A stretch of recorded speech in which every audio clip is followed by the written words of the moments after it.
Dacă vă place prăjitura cremșnit, atunci veți iubi această rețetă. Tortul cremșnit se face mult mai ușor, este aromat, foarte gustos și pe placul întregii familii. Ca ingrediente vom avea nevoie de 2 pachete de aluat de foietaj de 800 de grame fiecare, 1 litru și jumătate de lapte, 200 de grame de unt, 5 gălbenușuri, o lingură de extract de vanilie, 100 de grame de amidon și 250 de grame de zahăr. Pentru început ne vom ocupa de cremă, așa că vom lua o cratiță încăpătoare, focul nu este încă pornit, iar în cratiță vom pune amidonul,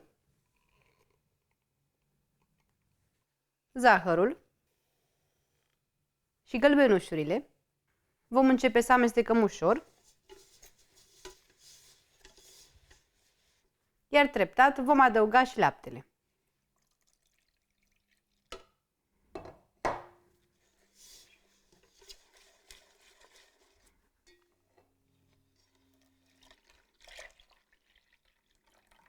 Adăugăm și extractul de vanilie, pornim plita la foc mediu și vom amesteca în cremă continuu până când se va îngroșa. Nu vom pleca de lângă ea pentru că se poate arde foarte ușor și se va afuma.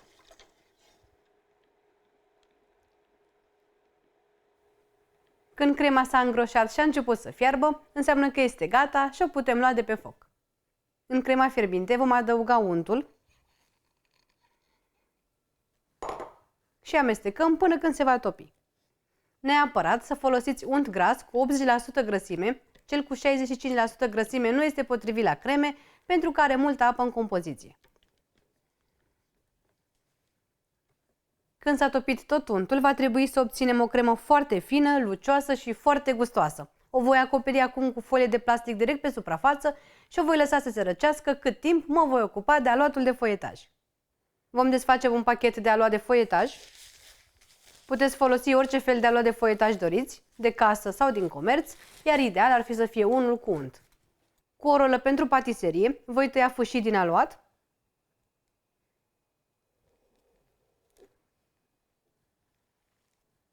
iar apoi voi tăia aluatul pe lungime pentru a obține niște cubulețe. Nu trebuie să fie perfecte, așa că nu vă faceți griji. Voi pune bucățile de aluat într-o tavă în care am pus hârtie de copt.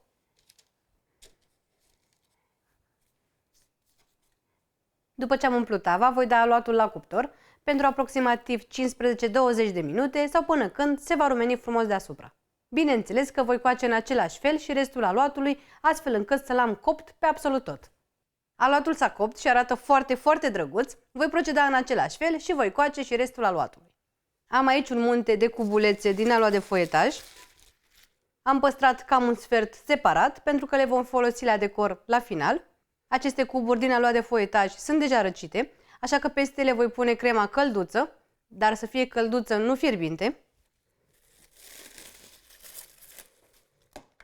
O amestec doar puțin și o voi pune peste cuburile de aluat. Voi amesteca apoi foarte bine, astfel încât să combin bine aluatul de foietaj cu crema.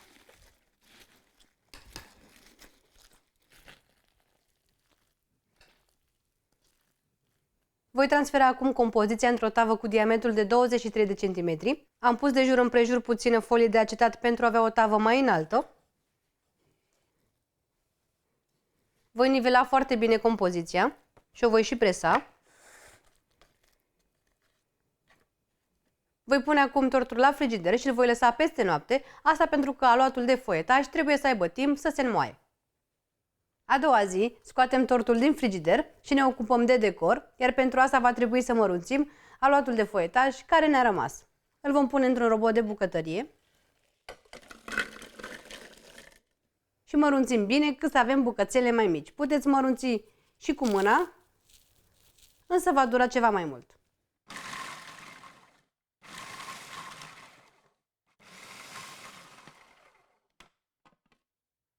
Am apăsat butonul de puls de câteva ori și cam așa va trebui să arate aluatul de foietaj. Nu trebuie să avem bucăți foarte mici, ci potrivite. Vom scoate apoi inelul tăvii. Înlăturăm și folia de acetat. Și asta este partea cea mai satisfăcătoare. Iar pentru a da tortului o față comercială, îl vom îmbrăca în acești fulgi din alua de foietaj. Vom pune fulgi peste tot, pe deasupra și pe margini.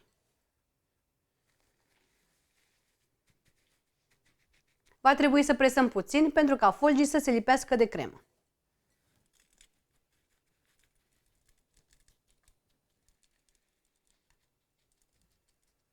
După ce l-am decorat, tortul arată chiar foarte bine, însă opțional, dacă doriți, mai puteți pune deasupra puțină frișcă bătută, așa cum voi face și eu.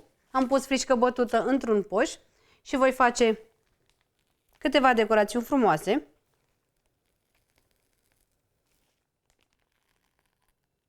Pentru un plus de prospețime, am pus în mijloc câteva căpșuni și, bineînțeles, o crenguță de mentă din grădina mea. Tortul este gata, așa că îl voi pune în frigider pentru aproximativ o oră, cât să se întărească bine și frișca, iar apoi poate fi servit. Pe cuvânt că acesta este cel mai simplu tort pe care l-am făcut până acum. Cred că este prima dată când nu am simțit că am făcut un tort și am obținut un desert absolut minunat. Acest tort cremșnit este perfect dacă iubiți prăjitura cremșnit, se face super simplu, este aromat și foarte gustos. Proporția de cremă și alua de foietaj este perfectă și la fiecare înghițitură aveți un desert minunat. După preferință, îl puteți personaliza după cum doriți, îi puteți adăuga fructe în compoziție sau puteți schimba crema cu una de ciocolată sau chiar de caramel. Și decorul poate fi personalizat după preferință și puteți adăuga alte fructe sau, de ce nu, altă cremă.